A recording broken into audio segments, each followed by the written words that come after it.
Carmen, muy buenos días. Muchas gracias por la invitación. Es un gusto estar contigo. Igualmente, en el ABC, ¿cómo explicarías esta reforma que pues acaba de ser aprobada de esta manera? ¿Cómo explicarías esta reforma y cuáles son tus observaciones? ¿Qué estás viendo aquí? Claro, con todo gusto. Pues en principio tenemos una ley de amparo que es el mecanismo para proteger derechos humanos en el país. Lo ideal sería que fuera un mecanismo rápido, sencillo, pero bueno, hemos visto históricamente que es un mecanismo que a veces requiere mucha capacidad técnica, recursos económicos, y es un mecanismo complejo en sí mismo.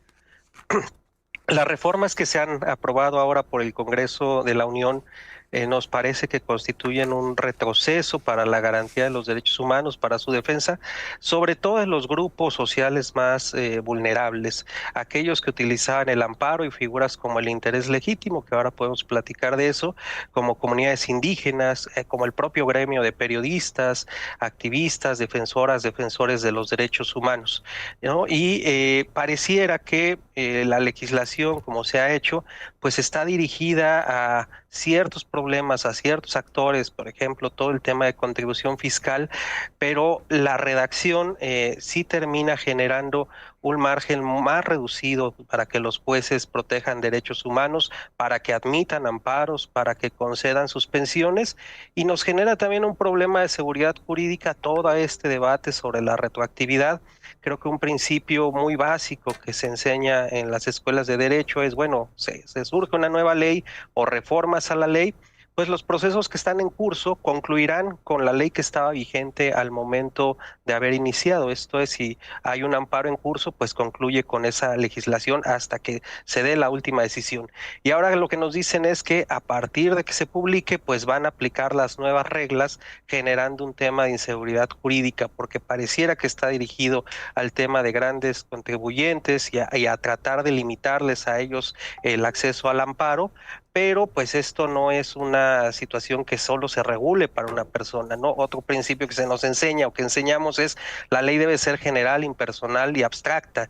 Y lo que hemos visto en años recientes, incluso en las reformas del año pasado, es que pareciera que la 4T está decidida a legislar por momentos específicos, por temáticas específicas. El año pasado que se hablaba de una potencial revisión judicial a la reforma judicial justamente, y que si la Suprema Corte o algún tribunal o algún juez de distrito podía analizar la reforma judicial, en ese momento se elabora una reforma constitucional de supremacía donde se nos dice está prohibida la revisión judicial de las reformas a la Constitución. Cuando tenemos la sentencia justo que mencionabas de los casos García Rodríguez, Zompazle Tecpile, que nos dice la prisión preventiva es inconvencional, los jueces tienen que hacer una inaplicación.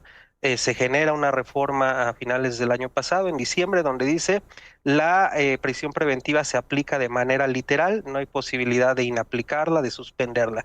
Y creo que se está conformando pues un esquema de gobernabilidad que también pasa por modificar legislación, pero de manera muy preocupante, por introducir ciertas cláusulas en la Constitución que incluso son regresivas de temas de derechos humanos o ya de sentencias contra el Estado mexicano, ¿no?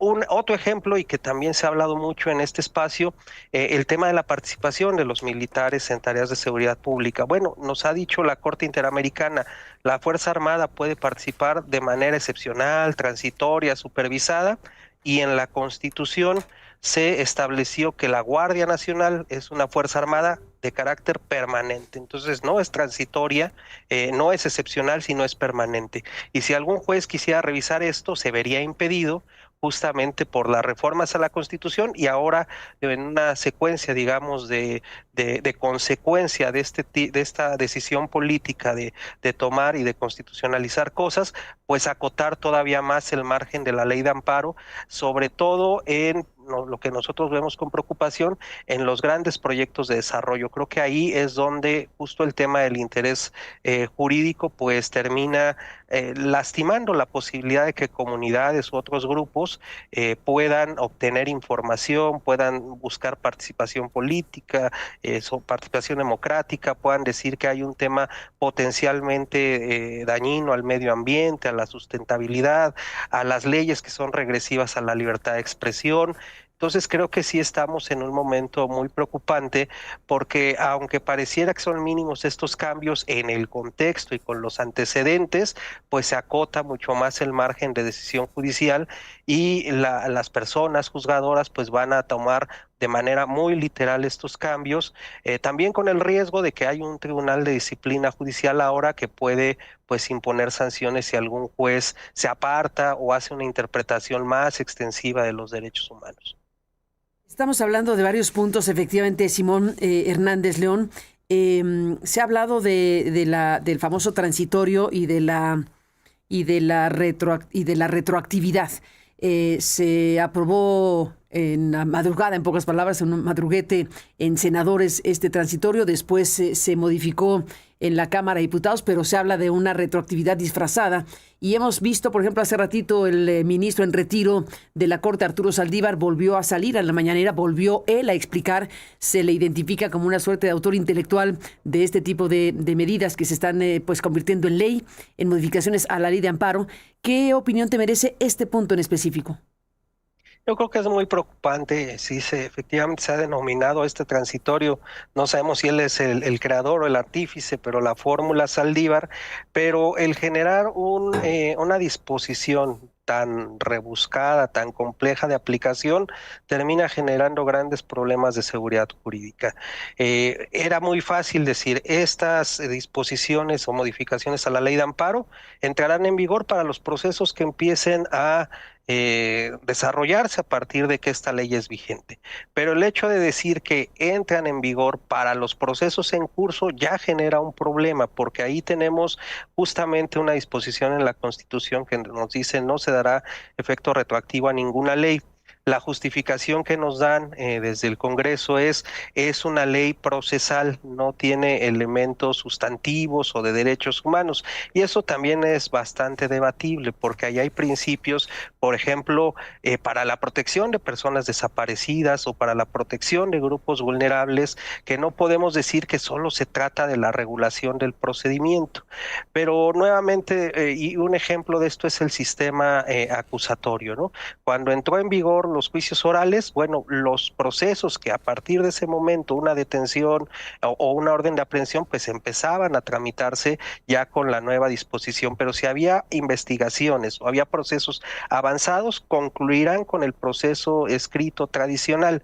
Lo que se está proponiendo aquí es que los procesos en curso, es como si yo dijera hoy en un juicio tradicional, mañana lo convierto en un juicio oral porque entró en vigor la nueva ley. Ese es el gran problema de inseguridad jurídica que va a generar.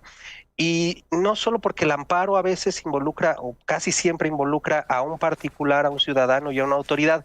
A veces hay más de un ciudadano involucrado. Pensemos en las sentencias de amparo directo. Está el acusado que puede ser sentenciado y está la víctima. ¿Qué regulación vamos a aplicar?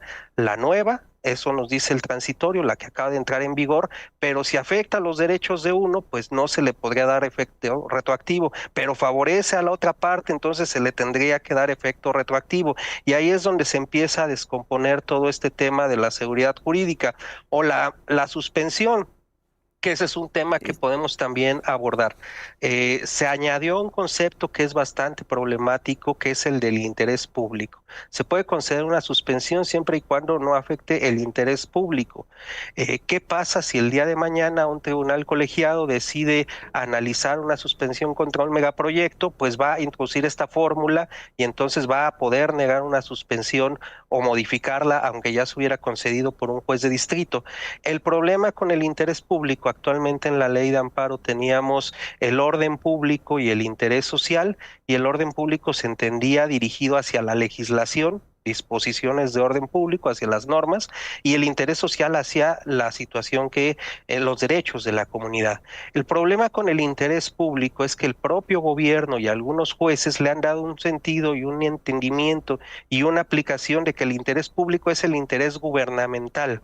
Entonces, eso implica que si se afecta al interés del gobierno, se pueda negar la suspensión. Recientemente, nosotras aquí en la Universidad Ibero Puebla, junto con las clínicas de las universidades del sistema universitario jesuita, acompañamos un proceso de comunidades en Chiapas por esta carretera Palenque-San Cristóbal. Y entre otras cosas, se estaba cuestionando que no se les brindó información suficiente antes de iniciar el proyecto. Y la justificación para negarles la suspensión es que es de interés público la realización de la carretera, pero ese es prácticamente el argumento de la autoridad. Y en algunos otros momentos esa noción de interés público se ha introducido a leyes. En la Corte, en la Suprema Corte, está una acción de inconstitucionalidad sobre la Ley de Ciencia y Tecnología, y el problema con esa legislación, bueno, una de las complejidades que tiene es que asocia el beneficio de la ciencia y la investigación a las instituciones públicas. Dice, será de interés público aquello que se realice en instituciones públicas. Y en instituciones privadas o en instituciones sociales puede haber investigación contra el cáncer, contra temas de genoma, contra temas de desaparición, pero como están fuera del ámbito de las instituciones públicas, la ley no las considera de interés público. Entonces, ese es otro gran problema, que esta figura que se ha introducido como parámetro para conceder una suspensión que no afecte el interés público pueda ser entendida o asociada al interés gubernamental, al interés de la administración,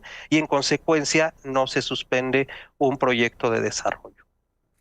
Y se le puede dar efecto retroactivo justamente con estas nuevas reglas a suspensiones que ya están ahora, por ejemplo, en revisión ante un tribunal colegiado. El tribunal colegiado podría decir sí, pero acaba de surgir una nueva figura, este interés público afecta al interés gubernamental, revoco la suspensión. Y ese es el problema con la forma en que se introdujo este elemento de retroactividad o de aplicación de la ley de amparo de las nuevas disposiciones.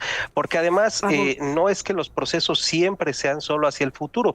Puede haber, no sé, un juzgado que de alguna manera desechó un juicio y entonces se regresa, se ordena que se le dé trámite, pero entonces ahora se aplican las nuevas disposiciones, no las disposiciones que estaban vigentes.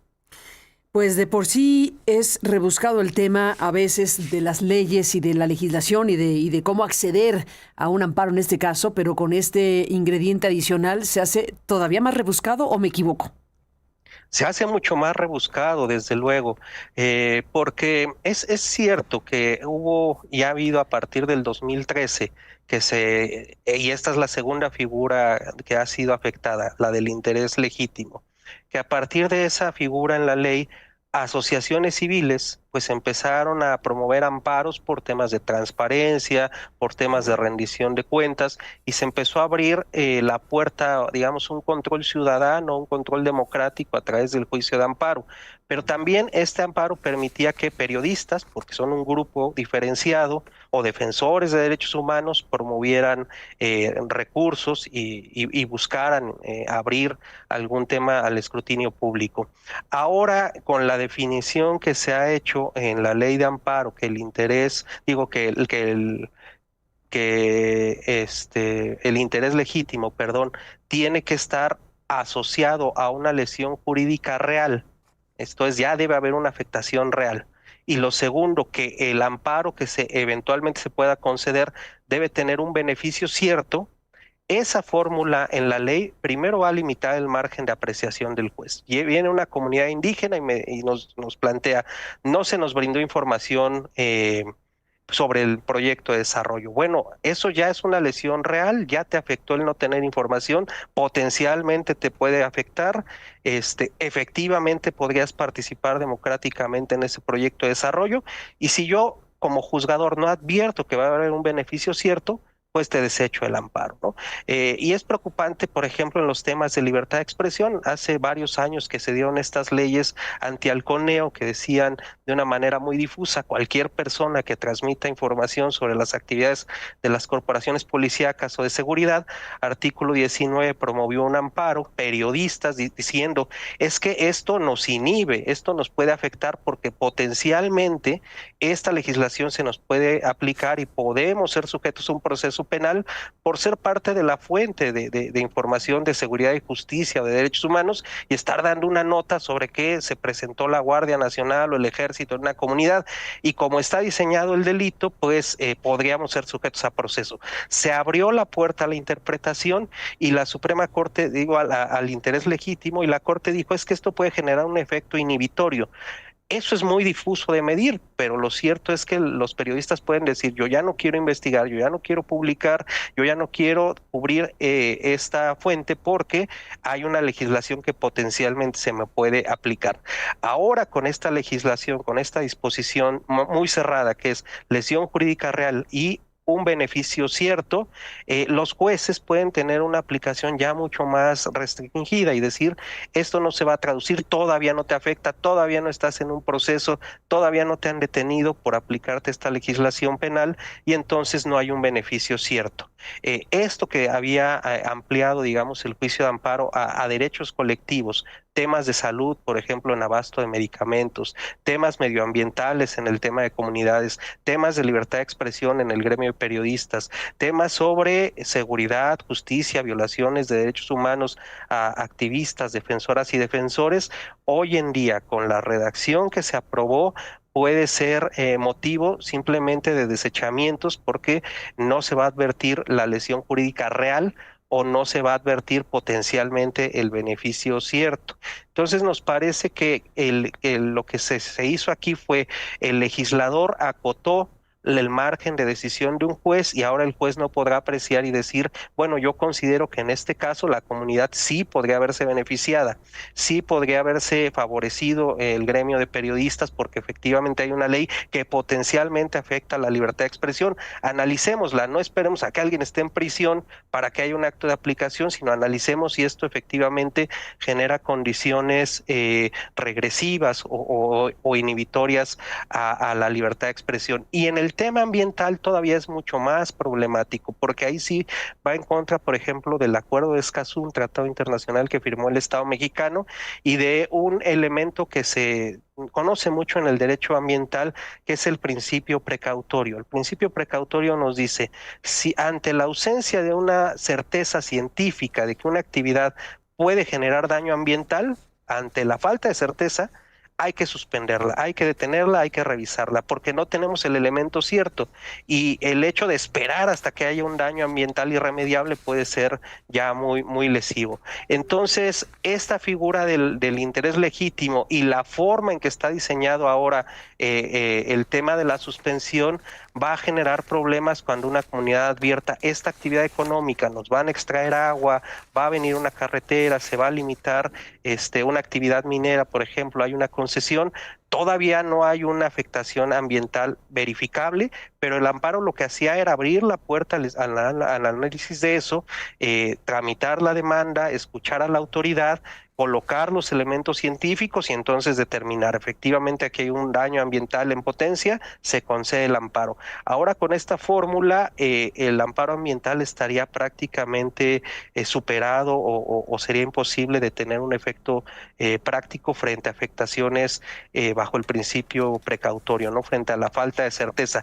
Y ahora entonces se le tendrá que trasladar a las comunidades, acude cuando ya tengas una afectación ambiental, en el río Sonora, por ejemplo, con la contaminación del Grupo México, y tráenos evidencia científica para que entonces tramitemos el amparo contra daños al medio ambiente.